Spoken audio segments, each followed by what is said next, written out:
Welcome to Gray Matter Gains, hosted by the two most boring names on Spotify and YouTube, Cole Wickham and Alex Peterson. Well, welcome back to Gray Matter Gains. We hope you enjoyed that very incredible intro that our good buddy Alex Peterson made for us. No, I was going to lie about it and say we got it from some guy on Fiverr. Oh. But I guess the cat's out of the bag. Yeah, that was my cringy intro. I think that it's going to stick and that will become the new face of Gray Matter Gains. Wow. I hope for everyone's sake that is not true. I hope we can clear that out. I hope it was just cringy enough to keep. Fair enough. See what the fans, all 20 of you. All 8 of them. Yeah, 20. That's kind of bold. That's kind of, bold to assume. Right, that's just 20. 5. 5 is an expected audience. So I guess just kind of start off here, right? So we realized that our last podcast was a little heated. It was a little fired up. For some reason, the macros really got to us. Yeah, really got me. Me particularly. I got something about it just got me fired up, warmed up. I was ready to go, and I was really throwing out them bombs. Yeah. So we're gonna try to clean up a little bit. Keep it more kosher. We feel like that, a little less profanity. Yeah, that would be beneficial for both us and you as the listener. And then we also are going to kind of try and experiment with different types of like rearrangements. Yeah, formats for our podcast. Yeah, in the next few weeks, just to kind of see what you guys like. So we do appreciate the feedback we've been getting. Yeah. We really appreciate that, and we would ask that please continue that. Help us to continue to grow this podcast. That way we're able to supply people with some fitness knowledge, and the best way to do that, we need better feedback, more feedback. We need to mess with our preconceived ideas a little bit, everything. Yeah, because we have no idea how to do a podcast. We're just kind of figuring it out as we go. But we do have ideas on how to do a podcast, and it's this one right here. Well, we have ideas, the best. Yeah, Mind Pump, we're coming for you. We're going to be the number one in health and fitness. Better than Mind Pump. Yeah. Already. Yep. I hope that they listen to this podcast because that would actually be kind of cool. I've gone full bot mode, and I spam Mind Pump's comment section every now and then with the Gray Matter. Yeah. But there's no such thing as bad press. That's true. If they gave us a call out and just said that these guys are garbage, I bet our views would still probably skyrocket. They probably would. Because from the name alone, we're still pushing out content. We got good content. We got good quality content. We're still on the grind set. We're always grinding. All right, but so I guess today, instead of doing any articles or anything like that, we're just gonna kind of talk about some of our experiences in the gym these past week and a half, 2 weeks, and kind of just go from there, and then jump right into our topic instead of holding a couple articles out for you. So I guess, would you care to start? Should I start with what I've been trying for the last 2 weeks, or should we save that for the next one? I would say save that for the next one. Okay. Just kind of describe. We'll tease them on this one. Right. We got something cooking. Not cooking, but you know what I mean. We're cooking. You know what I mean. Okay, so in the last few weeks, I've switched from a pretty much exclusively a body part split. I've always done a body part split, and I've also always made my own programs, and this is the first time where poor. Yeah. Programs are expensive. Well, and I've always I figured that it'd be better for me to just make mistakes and learn from them than just listen to some influencer somebody selling a product. Also, speaking of poor though, whenever our workouts do come out, we're not going to charge you, half your body for it. No. It'll be fairly cheap for workouts. Yeah, it'll be probably a relatively cheap program. Hopefully kind of a good introductory program. Yeah, more so introductory. We're gonna start off with more of an introductory thing and then kind of build from there. I think the best way for us is to target the younger audience. Right. Not in like a Minecraft YouTuber kind of way, but more of like a more mature audience. Yeah. Well, yeah, you know what I mean. You can throw Minecraft in there a couple times a week, but not any more than that. Oh yeah, only a couple times. If you want to build your steel armor to a diamond, then obviously you got to listen to Gray Matter Gains. That kind of hurt me a little bit. Yeah, it hurt me too. I don't even know if that's a correct reference. I played Minecraft maybe once or twice. But anyway, back to my program. So for like literally once in my life, in my 5 years of lifting experience, I went to a different program. It was a program that I trust, based on their history. And I went to a full body split, which is very different than the body part split.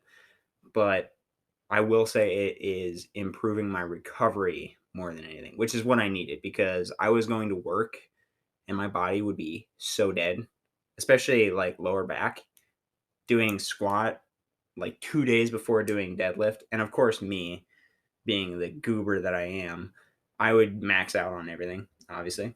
That's really smart. Super smart. I just realized that I was doing everything like wrong also. Yeah. Like leg day, I would go and I would immediately go for max out squat. Right? Yeah, that's good. Yeah, always. And then I would so I'd go like max out squat. Be like, okay, that was pretty good. And then let's do a pretty heavy 4x4 of RDLs. And then after that, we'll do sets to failure, 2 or 3 sets to failure of like weighted lunges or like barbell lunges, walking lunges. Yeah. Yep. Sounds like a lot.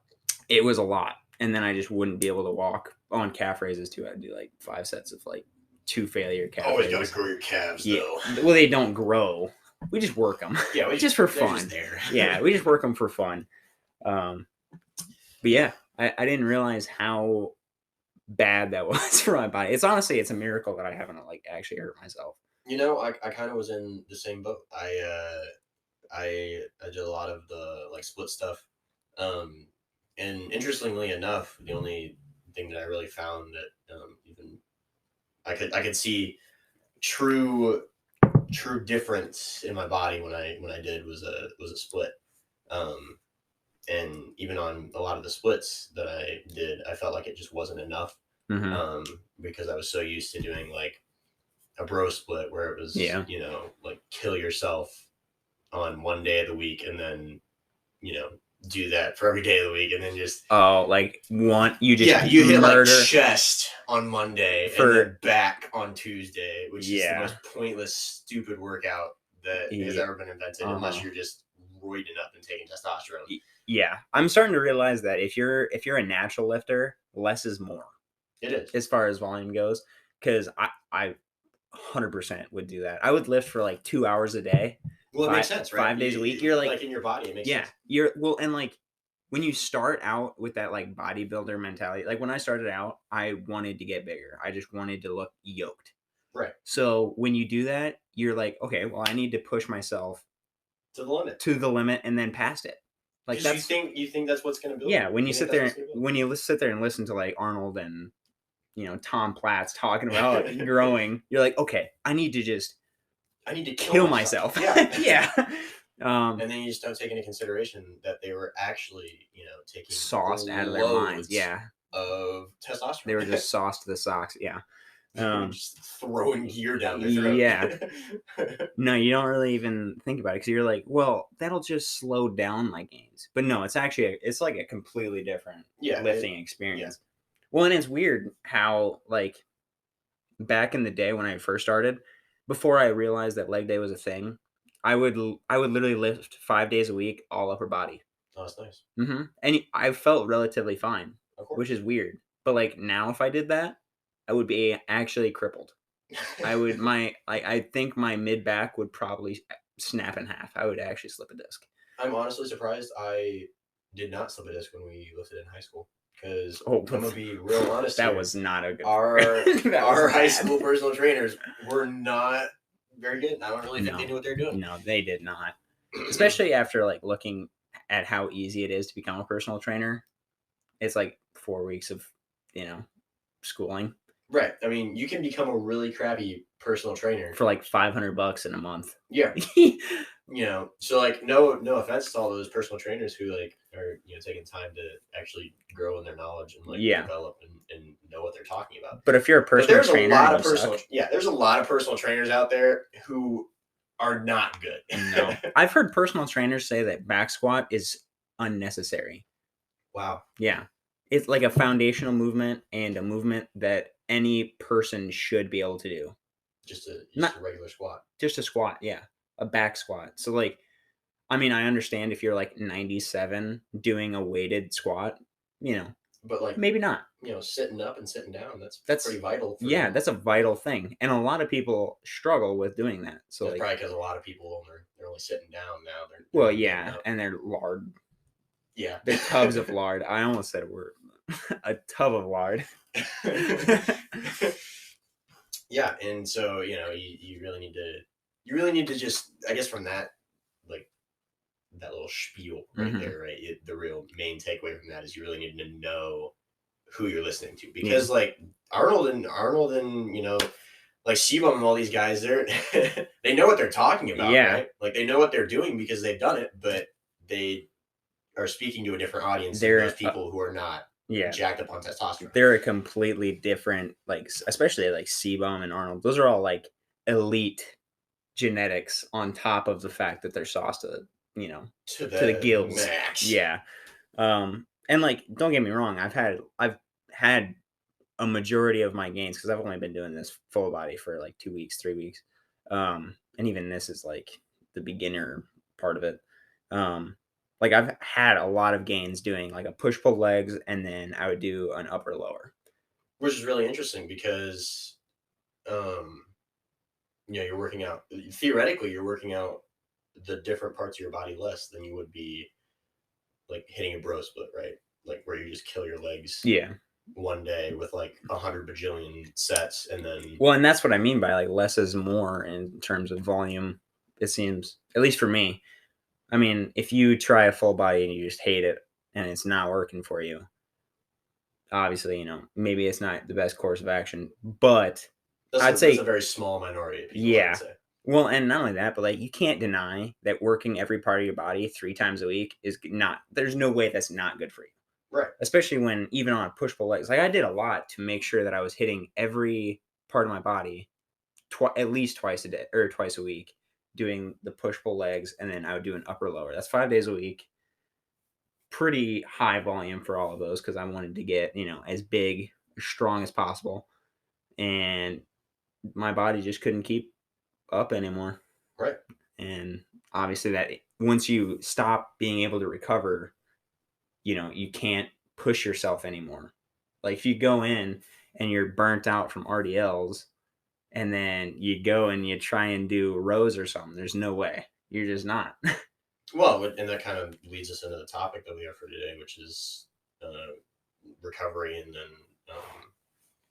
being able to stop yourself from overtraining, which is a big part of why a lot of people aren't seeing any mass gains or any strength gains, is because they're wearing themselves out by over tearing their muscles and then not being able to put on any size because your muscles can't grow if they're just healing themselves. Yeah, if they're constantly trying to rebuild themselves and never reaching a state where they're able to get back into the gym. Right. You're never able to actually move weight anymore. You're just kind of slowly breaking yourself down. Right. And that's why these the bro splits are so terrible for you if you're just a natural lifter, because you don't have the protein synthesis and the ability to even build your muscle back to the way it was in the time that your protein synthesis is already done. Don't you only have like 48 hours essentially of protein synthesis before? Right. Yeah. So you're in that 48 hours, your muscle is solely working on rebuilding itself. It's not working on trying to build. Yeah. Because you have to get back to the state of, okay, I'm at least intact now, right? Because you've torn it so much doing, however many sets you do. Yeah, if you do 40 sets a day, something pathetic, just so stupid. Like, I can't believe. Hey, don't roast me. I still did this for 4 years. No, yeah. I mean, I can't believe how stupid we were just to like, you walk out of the gym after a leg day, especially, and you're stumbling out. You're dying. Yeah. It's like it's just not. It's not functional for an everyday natural lifter, and it doesn't work unless you're enhancing yourself. I mean, I wouldn't go that far. It definitely but it's just at one point you get diminishing returns because like a bro split, let me rephrase. I guess it's not giving you what you're after. It's not giving you the goal that you're not maximizing yourself at that point. Right. Obviously getting into the gym is always a good thing. But like if you're a relatively experienced lifter or you've been lifting for a while, after a while of doing a bro split or doing like a push-pull legs, you're going to eventually feel it. You're either going to get stagnant where you're just kind of doing the same lifts over and over again. Which at that point, it's not even tearing your muscle anymore because it's just your muscles adapt. It's routine. Yeah, you're not even, there's no shock, as Arnold would put it. You're not shocking your muscle. You're not shocking the muscles anymore. Or you go the other way. Okay, that's not to say that you should, go out to the gym and hang on a bar and do random stuff like that. No, you should have a routine. That's not what we're saying. You should have actual focus lifts that you're doing. You should be able to go to the gym with a program and have these things laid out for you. But there is, in a sense, a shock to the muscle because your muscles do adapt. Right? Yeah. That's so power lifters, that's their whole premise, right? Mm-hmm. They do bench and squat and deadlift so often that they can purely build strength. Yeah. And because their muscles have adapted so well to it, they can, take 90% of what they're capable of and lift that. Yeah. Whereas the average person can take probably 50%. Yeah. But anyway, so you either are stagnant or you go typically the other way, which is, this is what I did. I would start at whatever I had my conceived idea of a routine. Usually it was like a push-pull legs, something along those lines, some kind of body part split. And then I didn't really do a whole lot of bro lifts, but except for in the weight beginning. And then you start with that and then you realize it's too easy. You're not killing yourself anymore. So then you push it and you throw a couple more sets on. Yeah, gotta add more volume. Yeah, gotta throw more, that's what you hear. You're like, okay, you get bigger by adding volume. You either add weight, you either add sets, or you add reps. So then you add sets, reps, or weight somewhere, and then next thing you know, you're toast. And then by the time you're able to hit, or you're going back in to hit that same body part again, you're still sore from the last time. Right, you can't function at that point. Yeah, or your back is sore. That was my big thing. My back was always sore, or my legs. My glutes would just be fried from leg day or something, and then I'd go in for rows or something, and of course I'm like trying to push my weight, so I'd go real heavy rows after doing squat 2 days ago. I was like, I think not. Yeah. No, I have kind of a similar situation. I did the bro splits for most of the time, which I saw the most benefit from. Right, so once I switched to a bro split. Mm-hmm. Off of the regular body part splits like push pull legs or whatever else like that, I actually saw diminished returns. So I was noticeably not getting as big. Really? Yeah, I was noticeably not. I would think the pump. Yeah, I would expect the pump to be insane. Yeah, obviously. Right? So the pump was insane. But the pump isn't muscle, right? So it after 2 days, right, I would look at myself in the mirror and be like, wow, I'm not any bigger than I was 2 days ago. I'm actually shrunk. Yeah. Right. So, and that's, because of the overtraining. It's just, you can't build if you're overtraining, right? So a lot of the times, even if you go into the gym and only do squat, deadlift, bench, your basic compounds, your basic compound lifts. I mean, you take the top five compound lifts, you do those, you will probably be better off than you would be doing a bro split. Well, and not only that, but you'll probably look better for the sole fact that those compound movements burn way more calories than doing a bunch of isometric movements. Like you can't do, if you're doing a push-pull legs, you can't do like 8 sets of only compound movements. You basically do one compound movement, maybe 2, you know. Otherwise, if you you're wouldn't doing, be able to fit in a workout.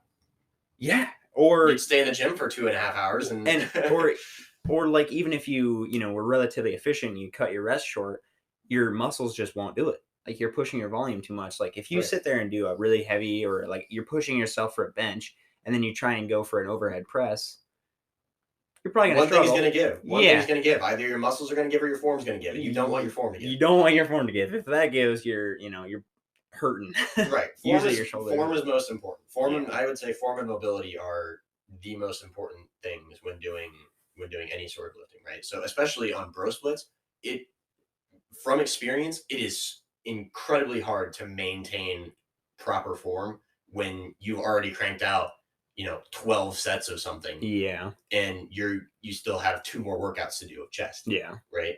So at least for me, and what I found is that once I switched to doing much less, it was so much easier for me to keep my technique, keep my mobility, really the focus of what I was doing when I was working out, and my gains instantly went up. Well, and not only that, but you can keep your strength usually. Like with the full body split that I've been doing, I'll start out with legs, obviously, because they're, they take the most CNS, so you want to get those out of the way. But then like if I'm doing bench press and then a few sets later I'm doing tricep push down or something like that, I'm able to do higher weight on the tricep push down than I would have before because my triceps aren't fried from doing 6 sets of push workouts. Right. So you're able to kind of push the bounds of every workout, and I think it's easier to track your progress too, because you're not depending on how you feel that day as much. Right. So a lot of people think that the only way you're going to build muscle in the gym is if you are sore. Yeah. Right. And I've heard this big misconception. I've heard this consistently, right? And I don't understand where it's coming from because, a little soreness, that's not bad, right? A little soreness is okay because it does mean that you've worked. It means change, yeah. But you shouldn't be able. I mean, you should be able to sit down the next day, right? That's just something functionally you should be able to do. If you can't sit down or you can't get out of bed, a big problem with me is I couldn't get off the toilet. Yeah, toilet. I was sitting there and I was dreading having to get up. The day after leg day, like, so where I worked at the time, I would have to be bending down and stuff. The day after leg day was excruciating. It's terrible. It was terrible. Like getting up and down. Oh. And realizing now how I feel now is it was all basically in vain. Yeah, that's so much worse. Yeah. Ugh. Especially when I'm getting way more gains now in the 3 weeks than I had probably 3 months of doing hard legs like that. Right. So we both just started new programs not that long ago. Yeah. And I would say that we have probably seen more significant gains or, look in the mirror gains than we had. Which, I mean, you can attribute that just to novelty too. Yeah. I dramatically changed from a push-pull legs essentially to a full body. So, I mean, there's going to be novelty and you're going to see gains from that, obviously. But the goal, though, in reality, feeling better and having those gains is worth that 12 times over. Yeah, no, and I would agree with you. I mean, I haven't been, at least with the workout I've been doing, I was only sore for probably the first few workouts. Yeah. And then, I mean, I'm still kind of sore, but that's only because I kind of cheat on my program. I push it a little bit just because something about me makes me want to kill myself when I'm in the gym. This is the problem. I am the problem. Alex is the problem. When I step into that gym, I go beast mode. He can't only do 6 different workouts. He has to do. I have to 20. I have to actually feel like I hurt myself. Which is interesting because once I stopped doing that, I loved it. Really? I loved it. Yeah, even once I went to it and I was like, oh my God, I feel so much better. I'm actually really liking this workout. Even then, when I'm there, I'm like, I could do one more. Yeah, I could do 2 more. My shoulders are kind of lacking. Maybe if I just, hit a quick set or something like that. Right. Yeah. No, that's interesting because I definitely enjoyed the lesser amount. And for me, that was because I got more time to do other things, right? So we're both very busy, and time is extremely important to both of us. Yeah. So the less time we're spending in the gym, because we're doing, we're not doing 12, 15 sets of chest, right, is beneficial to us because we can get out and we can do other things. I mean, to be fair, I usually spend I am pretty much going to be there for probably about an hour and 20 minutes. I'm at, like 45 to 50 minutes of like hard work, and then I'll do some stretching. I'll do like a core exercise or some light work for another 20 more minutes. Recovery stuff. Yeah, stuff to keep me good. And I like if I'm in the gym, I love being in the gym. That's where I want to be at that time. I'll be honest, that's just what a loner. I don't even talk to people in the gym. If you talk to any of the people that go to my gym, I probably haven't shared a word with them. Wow. Maybe how you doing? Are you using that? Are you done with that? That's probably it. Well, and I see them every day. Essentially, I see them. You could be best friends with them. I could choose not. Yeah, I could actually know these people on a personal level, and I just don't. That's okay. Yeah, and some of them live in town with me, and I still just haven't said a word. Don't even acknowledge. Don't even acknowledge them. Yeah, I don't know. I'm just a different kind of being when I'm at the gym. Wow. I just turn my earphones on, crank it, and get at it. Wow. Yeah, like those like Instagram posts where they play like have you ever seen Machiavelli Motivation or whatever on Instagram? No. It's like the most generic, like they play inspirational music and then The Rock just sweating his gourds. I don't know what's a family friendly word for him. Just sweating them off, and just working real hard and screaming. I'm that guy. I look like that. Do you scream a lot in the gym? No, I don't. I'm pretty quiet. Oh, wow. I do a little bit if I'm like, when I was doing that like full sets to failure, I would, but not so much anymore. You're not very vocal anymore. No. It's unfortunate, man. Yeah. You really had to bring that up.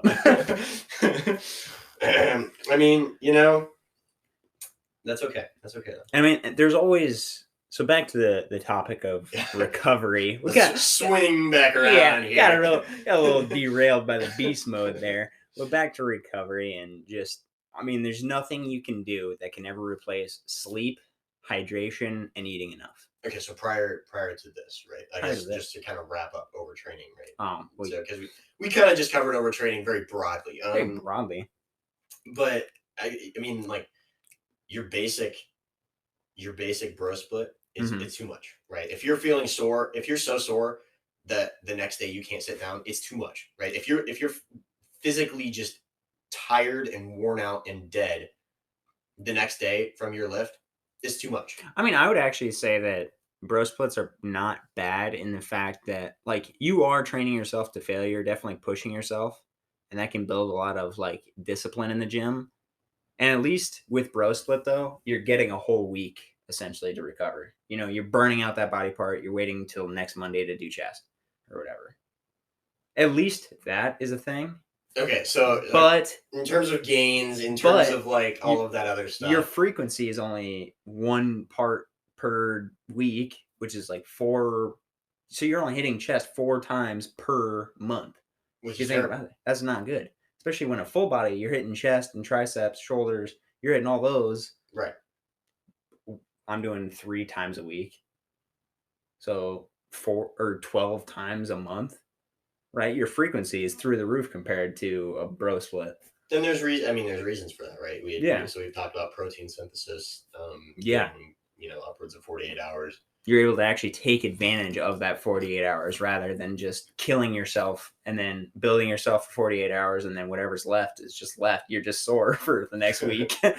Yeah. So, I mean, in terms of recovery, I guess you could say, I mean, bro splits are cool because you work one part of your body one day a week. You get a big old fat pump, but that's about it. Right, but that's about it. The gains don't stay. And so I guess that's kind of just in general what we had in terms of overtraining, because a lot of people overtrain and they don't really realize that it actually is detrimental to any strength gains or even mass gains that you're going to be getting.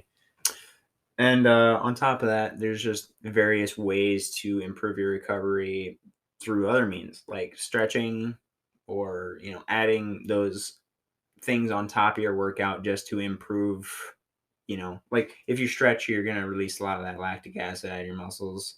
It's like overall, you're going to feel a lot better. And then like during the week, if you introduce like doing push-ups just to kind of relieve your chest, just get warmed up.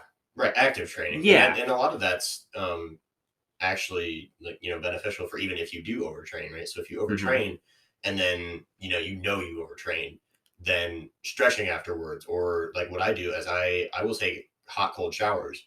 For vasodilation and vasoconstriction, and that actually I found enormously helps with my soreness afterwards. I mean, I've always, by hot and cold showers, do you mean you start out really hot and then you get cold, or do you switch it on? I switch it on and off. So I'll do like 30 seconds hot, 30 seconds cold, 30 seconds hot, 30 seconds cold, and I'll do that for probably 5 to 7 different cycles.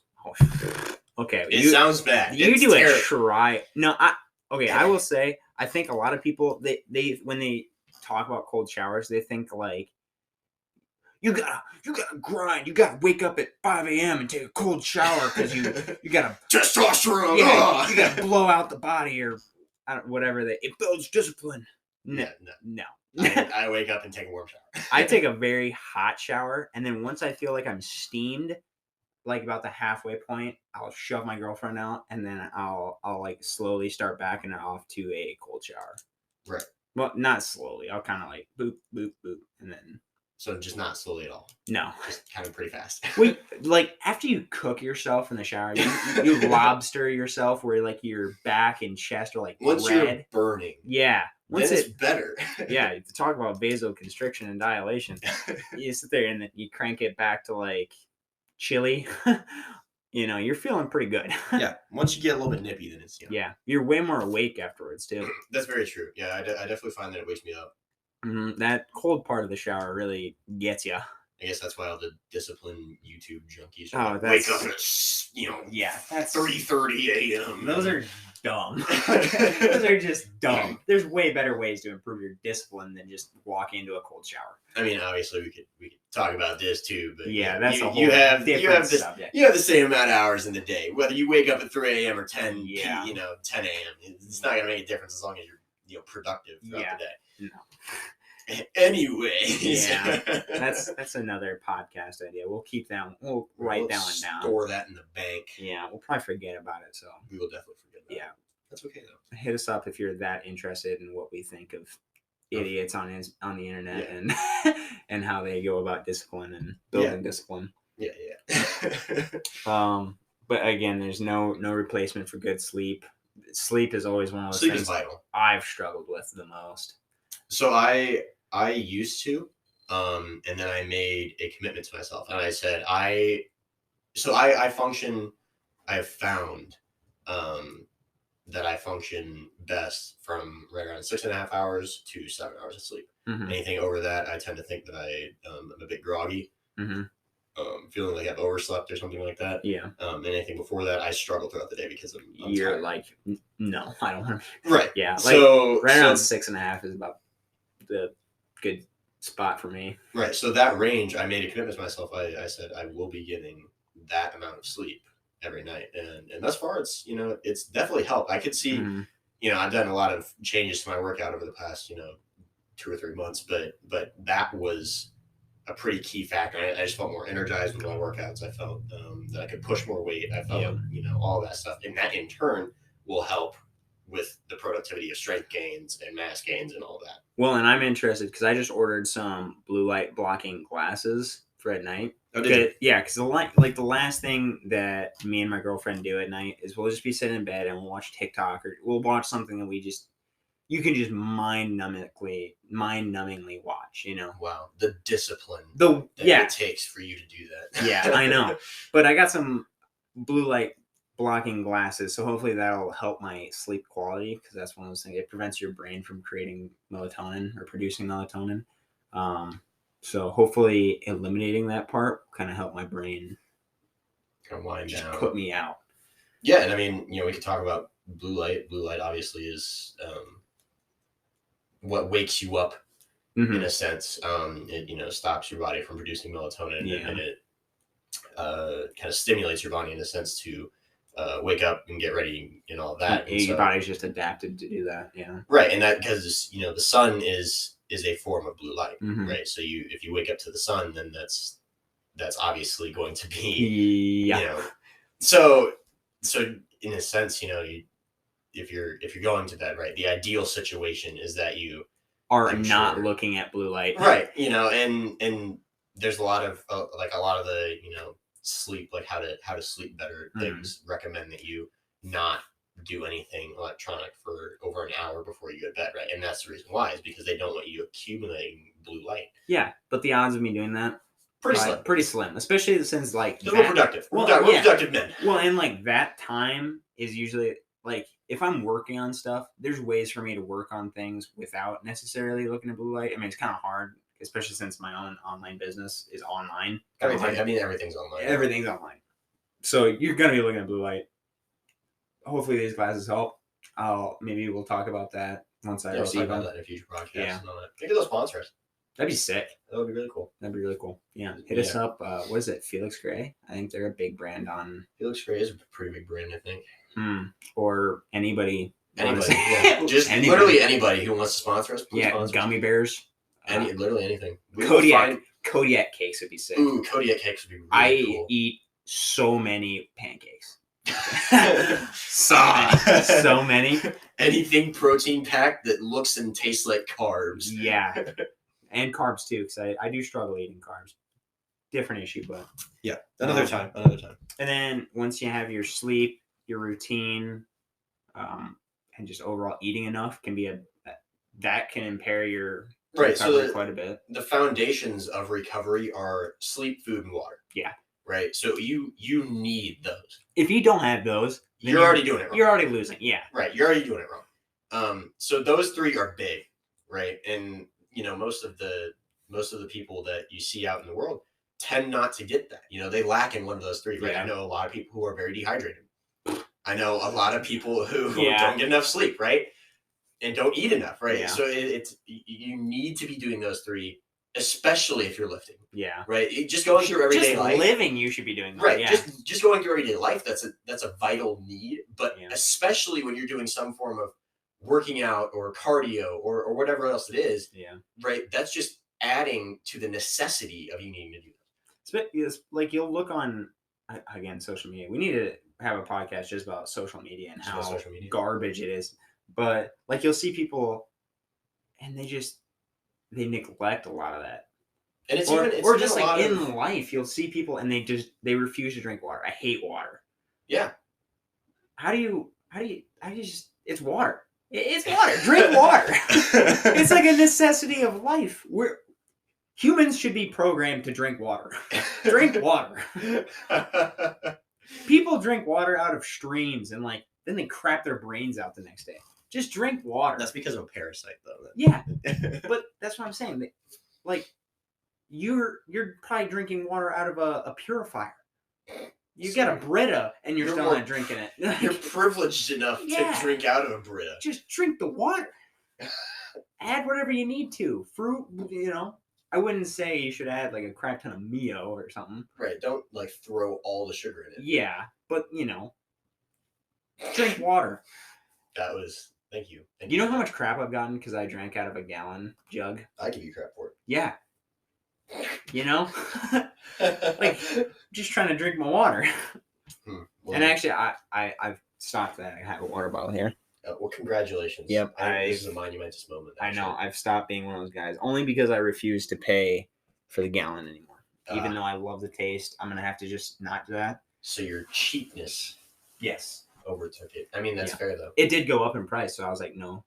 no shot. Inflation is really big on that spring water. It was.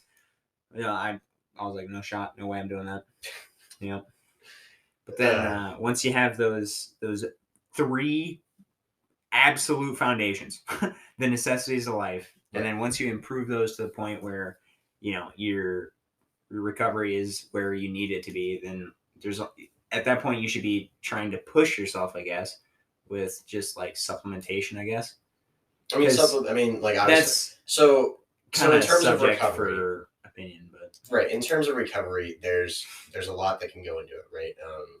Obviously, you know, we would recommend that you do it as natural as possible. Yeah. Because that tends to work better, right? Not always, right? I'm sure there's, you know, countless studies you could go look up on, you know, by some pharmaceutical company that says that their stuff works better, right? Yeah, it depends on where you're getting the information from. But it tends to be, along with protein, along with all this stuff, right? If you do something naturally, it tends to be much more beneficial for you and better results. Way easier for your body to take in a lot of those like minerals, vitamins, you know. Although I will say that like even with a pretty well formulated diet, it can be hard to not have deficiencies. Right. Not necessarily deficiencies that you notice like going about life, but if you're somebody who's really trying to like take it up a notch, you probably going to need like some kind of mineral or other supplementation. Right. You can supplement kind of with whatever you want. Yeah. I mean, if you do a blood test or whatever, a hair test, and you're low on zinc or you're low on magnesium, like that kind of stuff, you can eat a way to change that. You can change your diet. Yeah. You can, you know, that kind of stuff you can manipulate. You know, you can be drinking different things. Mm-hmm. It's all.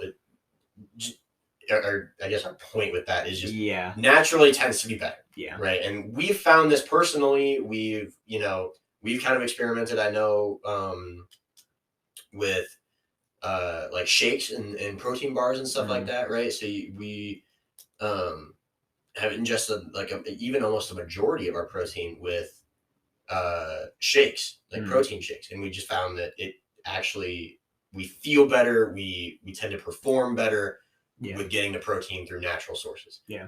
You know, so your meat and all that stuff. Yeah. Oh yeah. I don't remember the last time I had just a scoop of protein, just in a shake.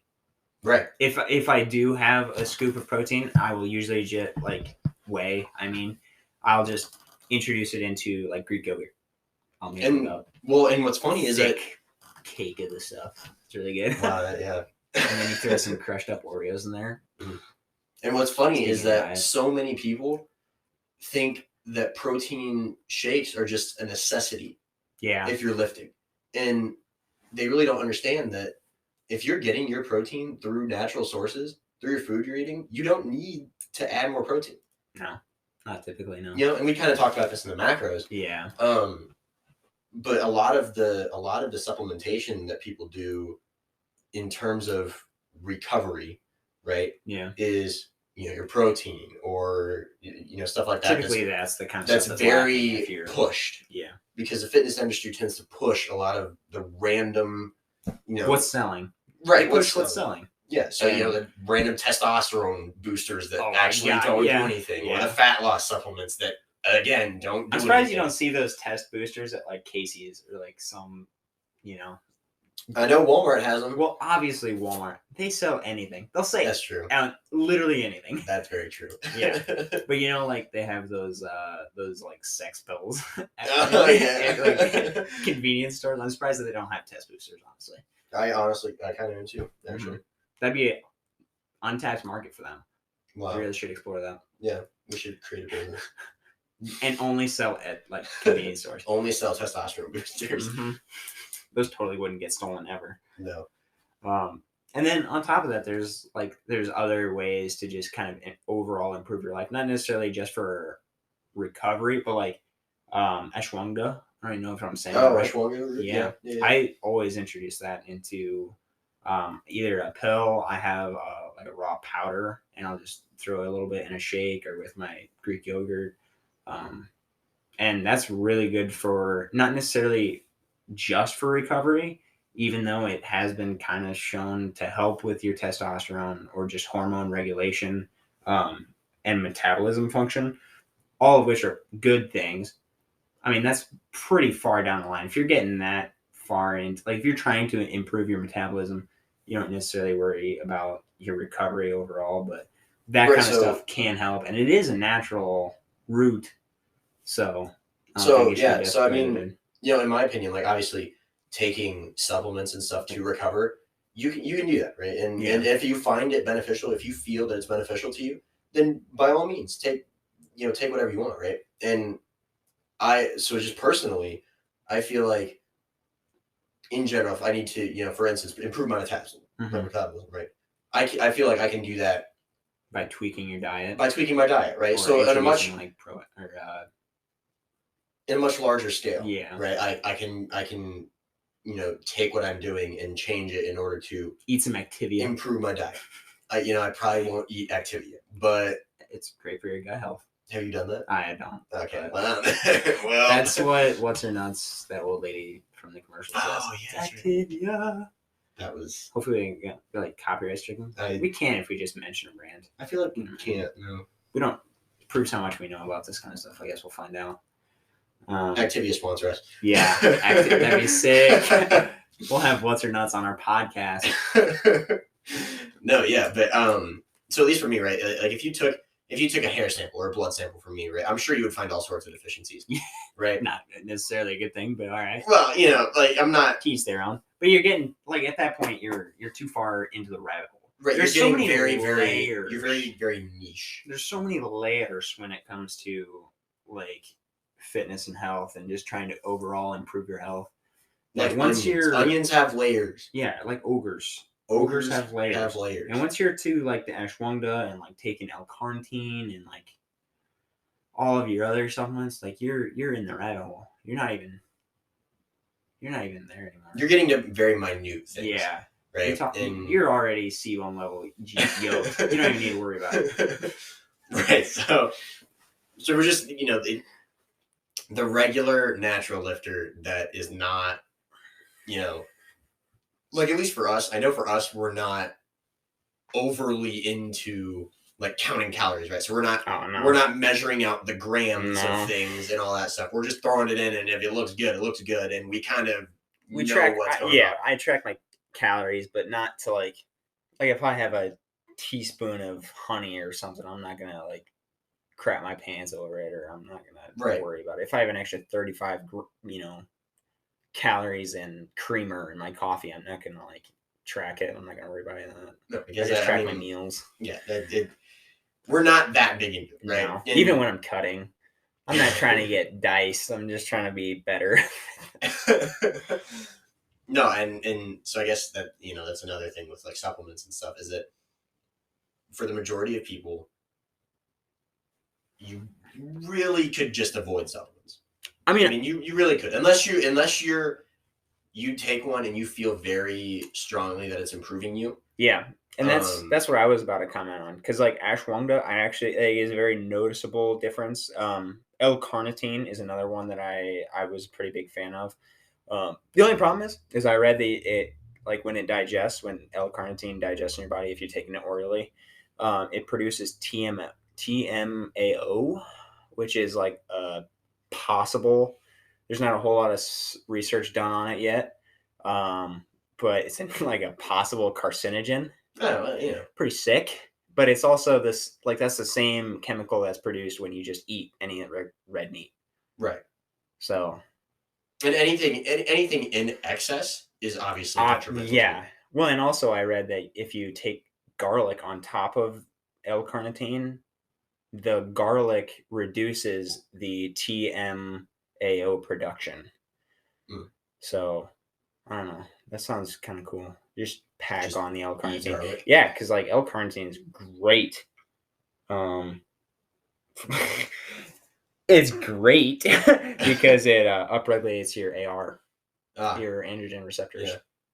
Which, androgen receptors. Yeah, so you're going to, keep you healthy. Well, and not like that, but you're going to take in more test. Like more of your free testosterone is going to actually get to your muscles. So, that's obviously, again, way down the rabbit hole. But if you can try and squeeze out any more gains from it, I think it's worth looking into. Right. So I'm a lot more into like supplementation than you are, I think. Yeah, I'm not as big into supplements because I tend to be wary of a lot of supplements. That's probably smart. I'm not even gonna judge you on that, but it's definitely better than just taking whatever. Well, and even supplements that I know have quote unquote scientific backing, right? There's so much wiggle room as far as science goes, though. There's a lot of very questionable scientific articles out there. Yeah, absolutely. On lots of things that people just blindly accept. Mm-hmm. And I'm not one of those people. So, if you take it and you feel that it's doing something good for you, like you were talking about, then I 100%, you take it and feel good about it, right? What I'm saying though is that you don't need it. No, right? It's not a necessity at all. If you really want to get into the nitty gritty of it, sure. That's once you're already past just mastering your basic 3. Like I'm taking a drink of water right now. Wow, look at you go. Always getting that water in. I drink so much water, I pee every 20 minutes, I swear. Wow. Yeah. Which I take a little Gatorade to try and off-put that so I actually get the hydration. But, once you master water, food, and sleep, then you can start worrying about like just overall improving your experience. You know what's funny about like Gatorade and Powerade is that they actually don't give you electrolytes because the sugar offsets it. Well, just a fun fact for you guys. That's kind of rough, but I feel better from it. Like if I feel, that could be psychological too. It absolutely could be. That's fair. That's fair. And maybe I was just down on sugar. A sugar rush is definitely a thing. So, but yeah, just a little fun fact for you. Yeah.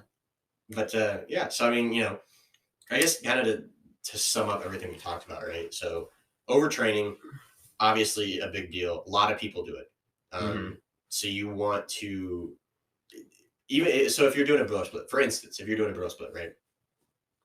We've kind of already talked about this previously, but take the amount of sets that you're doing for that bro split. So say you're doing 12 sets over the course of that day for chest. Take that, divide it by 3, and then just do that in 3 days. Like every 3 days, you mean? Or yeah, in a sense. So take your 12 sets, divide it by 3. That's 4 sets. 4 sets Monday, 4 sets Wednesday, 4 sets Friday. There's your 3-day a week split. That's a pretty good beginner split as far as like laying down the foundation, especially. Right, because overtraining you does not do you any good. Yeah, I was up until like relatively recently even. I was doing probably close to 30 sets per day. Wow. 4 to 5 days a week. I was doing an upper lower split relatively recently. So that was 30 sets, 4 days a week. Wow. Yeah. And I wondered why I felt like garbage. Yep. Yeah. So don't do that. Don't do that. Literally that. That is the epitome of overtraining. If you can avoid, like we had said previously, if you do only compound lifts, if you do the basic 5 compound lifts 3 days a week, you will probably see more muscle gain, more strength gain than you will doing a bro split. Yeah, I would say as well, especially comparing it to just like a bro split. I think unless you're on test, which if you're on test, then go ham, yeah. Because you can do kind of you can just go push pull legs 6 days a week and be fine. Right. But maybe that's a bit of an overstatement. But for the majority of people, right, 3 days a week, obviously ideal. Normal human being, yeah. So and then in terms of recovery, right, obviously you sleep, water, food, big 3. Get those mastered, and then you can dive further from there. But those are the necessities, key takeaways. Yeah. And as far as supplements goes, it's really up to you personally. I would always do as like a ton of research. Fairly thorough amount of research. Always, and not like WikiHow kind of research, like legitimate scientific article. Actually research. Know what you're talking about. Go to Google Scholar and look stuff up. Yeah. Because there's a lot of bad. Wild idea. Actually, look at research studies rather than like the spark notes of right than the opinions that people have thrown out there on what they found. Typically, when people break down, what they really mean is they either say it's garbage or it's good in a really long, drawn out way. They don't actually lay out what the data says. Right. So and a lot of that's opinionated too. That's what I mean. Like if somebody is breaking down the research, they'll usually like, oh, well, this is garbage because, and then they'll like explain. And for some reason, a lot of people don't think that giant corporations will pay people to say certain things. That's just weird to me. But okay, unheard of. We won't get into the economics of it because that's not what this podcast is about. Unless a giant sponsor. Unless a giant corporation sponsors us, then we'll push out whatever they want. Yeah. Have you heard of our sex pills that we're going to be selling here soon? No, but anyways, thank you guys for listening. This was kind of a longer podcast.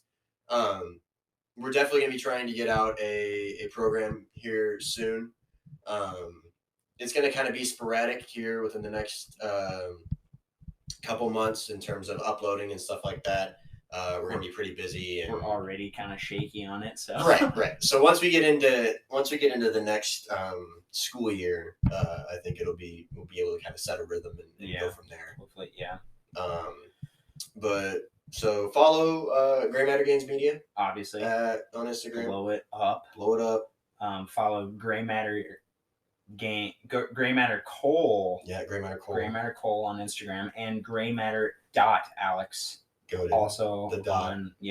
Dot Alex. So I didn't get the memo. Thought we were going dots. Whatever. No. And then obviously give us feedback. We definitely appreciate the feedback that we got. We're gonna be trying to change some stuff here within the next few episodes and all of that. And then obviously we want to do a Q&A. That would be sick if we were able to do a Q&A. We would love to do that. A Q&A. Means we would actually have real interaction. Right. Interaction would just be incredible. So DM us, talk to us, all of that stuff. Yeah. Send messages via carrier pigeon, any of it. Something. We would love to talk to you guys. We would love to, get your guys' questions. Yeah, we know there's only 20 of you guys, okay? We're talking to you 20. Yeah, we could know you by name. You could be some of the first people to try out our new program for free. Better yet, you could be on the podcast. Maybe. Wild idea. I'm just throwing it out there. We could give you lots. I'm feeling extra wacky and zany right now. We could give you lots of cool things if you just DM us and ask us questions. Yeah, or feedback, anything. We want to know. We want to know your guys' thoughts. And better yet, rate us 5 stars on Spotify and like the video on YouTube if you're one of the 6 people that watched it on YouTube. Right, we do have YouTube, so that's also cool. Yeah, Gray Matter Gains on YouTube. Just look it up. And spam the comment section if you're there. Right, because obviously that will get out to more people than just the 5 people that watch. Levi, I'm talking to you. I know you've watched plenty of these videos. We need your interaction. Call out my name. Blow it out. Yeah. Do it. I actually know one of our viewers. No, but we really appreciate you guys. This is always fun to do. We definitely enjoy it. So thank you guys, and we will see you on the next Gray Matter Games.